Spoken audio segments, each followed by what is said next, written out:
ఇవి 8 టమాటాలు, ఇవి 3 పచ్చిమిరపకాయలు. ఇవి ముక్కలుగా కట్ చేసుకొని మిక్సీ జార్లో వేసి చిన్న చింతపండు కూడా వేసి బాగా గ్రైండ్ చేశాను. ఇప్పుడు గిన్నెలో కొంచెం నూనె వేసుకొని ముందుగా 4 మెంతి గింజలు వేసాను. ఆ మెంతి గింజలు వేగుతుండగా కొంచెం ఆవాలు, కొంచెం జీలకర్ర వేసి, కావాలంటే ఎండుమిరపకాయ వేసుకోవచ్చు, నేనైతే వేయలేదు. కొంచెం ఇంగు కూడా వేశాను. తర్వాత ఏంటంటే మినపప్పు వేయాలనుకొని మర్చిపోయాను. మినపప్పు కూడా దోరగా వేగిన తర్వాత అప్పుడు ఈ గ్రైండ్ చేసుకున్న టమాటా మిశ్రమం ఉంది కదా, అదంతా అందులో వేసి పచ్చివాసన పోయే వరకు బాగా ఉడికించుకోవాలి. అలా కొంతసేపు దాని గురించి మర్చిపోతే అది అలా మగ్గుతూ ఉంటుంది. ఉప్పు పసుపు వేసుకోవాలి.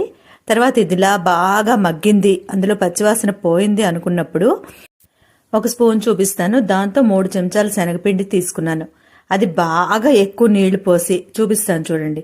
ఇంత పలచగా కలుపుకోవాలన్నమాట, బొంబాయి చట్నీలాగా.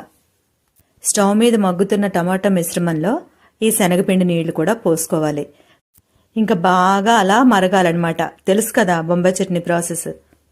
ఇది ఇలా మరుగుతున్నప్పుడే కొంచెం మంచి కరివేపాకు, తర్వాత 1.5 స్పూన్ ఎండుకారం వేసానమాట. మనకు నచ్చిన కన్సిస్టెన్సీ వచ్చే వరకు చూసుకొని స్టవ్ ఆఫ్ చేసుకోవాలి. అయితే ఇదంతా ఏంటంటే కొత్త ప్రయోగమేనండి.